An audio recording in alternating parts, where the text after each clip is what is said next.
আমন্ত্রণ জানাচ্ছি প্রবাস কণ্ঠ রাতের বুলেটিনে, powered by NZ world travels. শুরুতে জানাবো আজকের প্রধান শিরোনামগুলো। মালয়েশিয়ায় বাংলাদেশি কর্মী নিতে ভুয়া নথি ব্যবহার, কনস্ট্রাকশন কোম্পানিকে বিপুল অর্থ জরিমানা। মালয়েশিয়া ইমিগ্রেশনের অপারেসিতে বাংলাদেশি সহ আটক ৮৬ প্রবাসী।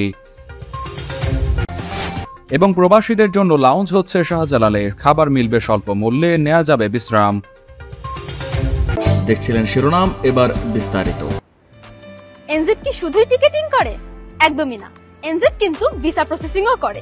মালয়েশিয়ার নাগরিক, PR holder, students, dependent pass এবং সেকেন্ড হোম ওনার ভিসায় যারা অবস্থান করছেন তারা সবাই কিন্তু এনজেড এর মাধ্যমে ভিসা প্রসেসিং করতে পারবেন। ভ্রমণ পিপাসু মানুষদের জন্য এটা কিন্তু একটা সুবর্ণ সুযোগ। তাই ভিসা সংক্রান্ত যে কোনো তথ্য জানতে যোগাযোগ করতে হবে এনজেড এর ভিসা এন্ড ট্যুরসের এই নাম্বারে। ধন্যবাদ। ২ বছর আগে মালয়েশিয়ার কলিং ভিসা খোলার সময় দেশটিতে বিদেশি কর্মীর কোটার আবেদনে ভুয়া নথি ব্যবহারের ২টি অভিযোগে দোষী সাব্যস্ত করে আজ কুয়ালালামপুরের দায়রা আদালত একটি নির্মাণ ঠিকাদার কোম্পানির এক অপারেশন ম্যানেজারকে ৪০,০০০ রিঙ্গিত জরিমানা করেছে।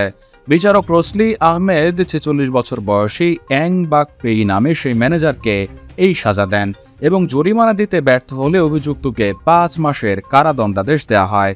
বাকপে একটি জাল নথি ব্যবহার করার অভিযোগে অভিযুক্ত, যা তার company star domain resources SDN BSD এবং মোনাশ ইউনিভার্সিটি সানওয়ে ক্যাম্পাস মালয়েশিয়ার জয়েন্ট ম্যানেজমেন্ট বডির মধ্যে ক্লিনিং পরিষেবা প্রদানের একটি চুক্তি করে। উভয় অপরাধের ক্ষেত্রে ১৪ জুলাই ২০২২-এ দেশটির মানব সম্পদ মন্ত্রণালয় complex D federal government administration centre পুত্রজায়াতে সংগঠিত হয় বলে উল্লেখ করা হয়েছে মামলা নথিতে।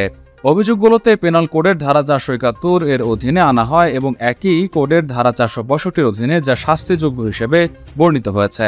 এতে করে সর্বোচ্চ ২ বছরের কারাদণ্ড বা জরিমানা বা উভয় দণ্ডের বিধান রয়েছে। মামলার তথ্যানুযায়ী স্টার ডোমেন রিসোর্সেস এসডিএন বিএসডির অপারেশন ম্যানেজার হিসেবে অভিযুক্ত ব্যক্তি ২০২২ থেকে ২০২৩ সালের মধ্যে মালয়েশিয়ার ম্যানপাওয়ার ডিপার্টমেন্ট মানব সম্পদ মন্ত্রণালয়ের কাছে একটি শর্ত সাপেক্ষ অনুমোদন চিঠি পাওয়ার জন্য ইকোটা আবেদন করেন। সেখানে বাংলাদেশ থেকে বিদেশি শ্রমিকদের কর্মসংস্থান করতে এই আবেদন করা হয়। এতে ব্যবহার করা হয় বিভিন্ন ভুয়া এবং জাল কাগজপত্র।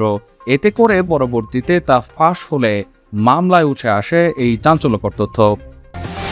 মালয়েশিয়ার একটি কৃষি এলাকায় সমন্বিত অভিযান চালিয়ে ২০ বাংলাদেশি সহ ৮৬ জন অবৈধ প্রবাসীকে আটক করেছে দেশটির ইমিগ্রেশন বিভাগ।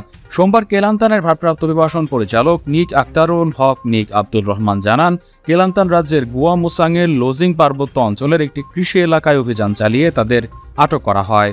অভিবাসন কর্মকর্তা জানান, স্থানীয় কৃষকদের কাছ থেকে পাওয়া তথ্য এবং গোয়েন্দা বিভাগের তথ্য অনুযায়ী দেখা গেছে অনেকদিন ধরেই কৃষি এলাকায় বিদেশিদের তত্ত্বাবধানে কৃষি খামার গড়ে তোলে এবং সেখানে অবৈধ বিদেশি শ্রমিকদের নিয়ে কাজ করাচ্ছিলেন।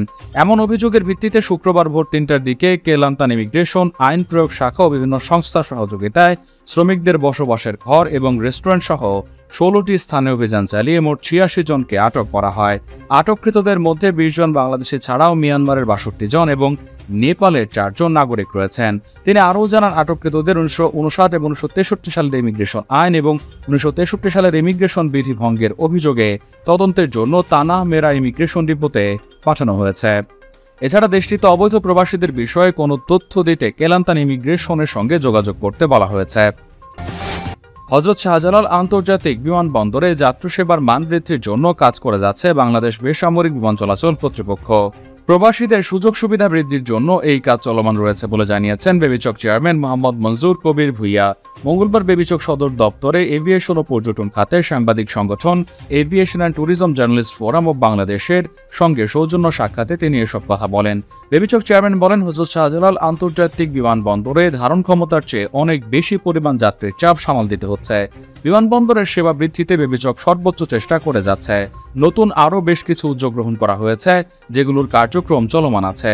তিনি বলেন, আগামী ১ মাসের মধ্যে প্রবাসী যাত্রীদের জন্য হযরত শাহজালাল আন্তর্জাতিক বিমানবন্দরে বহুতল কার পার্কিংয়ের ২য় তলায় একটি বিশেষ লাউঞ্জের ব্যবস্থা করা হচ্ছে, যেখানে দূর দূরান্ত থেকে আসা প্রবাসীদের বিশ্রাম নেওয়া এবং স্বল্প মূল্যে স্বাস্থ্যকর খাবারের ব্যবস্থা করা হবে।